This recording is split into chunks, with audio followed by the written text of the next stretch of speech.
Normalmente, si pensamos en Thomas Edison, casi siempre nos viene a la cabeza la misma imagen, la de la bombilla. Pero su historia es mucho más grande. No va solo de un invento, sino del diseño de un sistema entero que, literalmente, sacó al mundo de la oscuridad y puso los cimientos de nuestra vida moderna. Venga, vamos a meternos de lleno en este tema.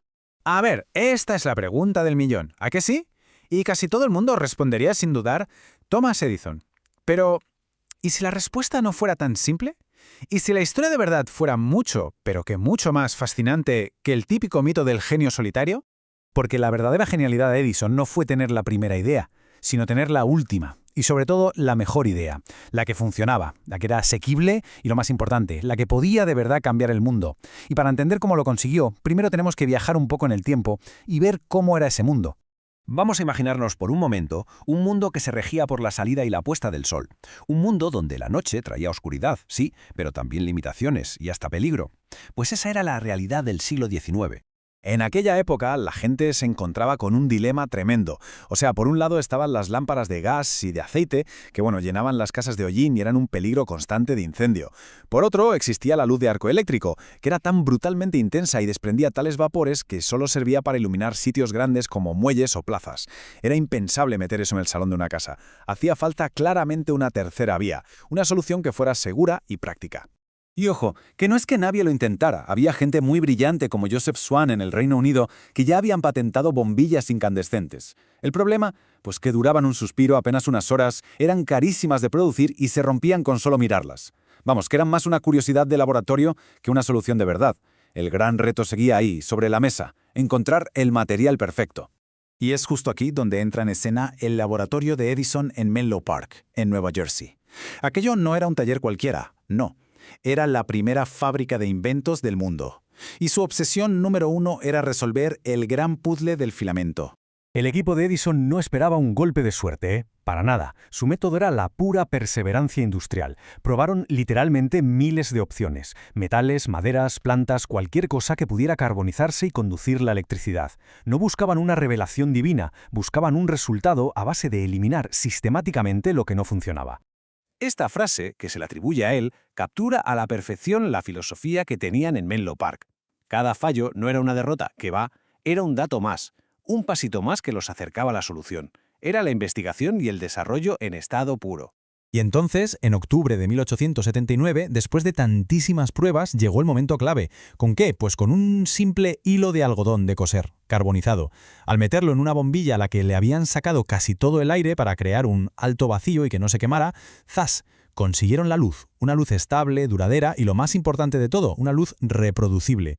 40 horas. A ver, hoy nos puede parecer poquísimo, claro, pero en 1879 eso fue una auténtica revolución. Era la diferencia abismal entre un experimento de laboratorio y un producto que se podía vender. Era la prueba de que la luz eléctrica para todo el mundo era, por fin, posible, pero Edison sabía perfectamente que la bombilla por sí sola no era suficiente. Aquí es donde la historia da un giro y se vuelve mucho más grande. El verdadero genio de Edison no estaba solo en la bombilla, sino en su visión de todo lo que tenía que rodearla. Entendió que acababa de inventar la pieza final de un puzzle enorme que él mismo tenía que construir desde cero. Es que el punto crucial, la idea central de todo esto, es que la bombilla era inútil sin una forma segura y fiable de llevarle la energía. Edison no solo inventó un producto, inventó toda una industria. Concibió cómo generar la electricidad, cómo distribuirla y hasta cómo cobrar por ella. Su pensamiento sistémico es que es increíble. Fijaos cómo lo diseñó todo. Primero, unos generadores masivos, a los que llamó dínamos jumbo, para crear la energía. Segundo, una red de cables subterráneos que era muchísimo más segura que los cables aéreos de la época. Y tercero, un contador para poder medir el consumo y convertir la electricidad en un negocio viable, igual que el del gas. Y el gran día, el momento en que todo este sistema se hizo realidad, fue el 4 de septiembre de 1882. En la calle Pearl de Manhattan, Edison encendió la primera central eléctrica del mundo. Empezó iluminando solo un pequeño distrito financiero, pero le demostró al planeta entero que su visión funcionaba. La era eléctrica había comenzado, oficialmente. Así que, como vemos, el impacto de Edison va muchísimo más allá de un solo invento. Su legado no es el de un inventor, es el de un arquitecto que diseñó la infraestructura del siglo XX. Las cifras, desde luego, hablan por sí solas. Más de 1000 patentes a su nombre solo en Estados Unidos. Y aunque empezó con apenas 85 negocios y 400 hogares, esa pequeña semilla se acabó convirtiendo en la red eléctrica global que hoy damos totalmente por sentada. Y por si fuera poco, no hay que olvidar que su mente, bueno, era una mente inquieta, no paraba. El fonógrafo, el primer aparato que grabó y reprodujo sonido. Mejoras clave que hicieron práctico el teléfono. El precursor del cine. Es que Edison no solo iluminó el mundo, también le dio sonido y movimiento. Pero probablemente su legado más profundo, el más duradero, no es un objeto, es un método. La fábrica de inventos de Menlo Park se convirtió en el modelo a seguir para todos los laboratorios de I+D de las grandes empresas que vinieron después. Edison no solo inventó cosas, inventó la forma moderna de inventar. Lo que nos lleva, claro, a la pregunta final. Al ver todo el sistema que construyó, desde aquel humilde filamento de algodón hasta la central eléctrica y el modelo de negocio, ¿podemos seguir viéndolo simplemente como un inventor? ¿O fue en realidad algo mucho más grande, uno de los primeros y más influyentes arquitectos de nuestro mundo moderno? Hay que dar la reflexión.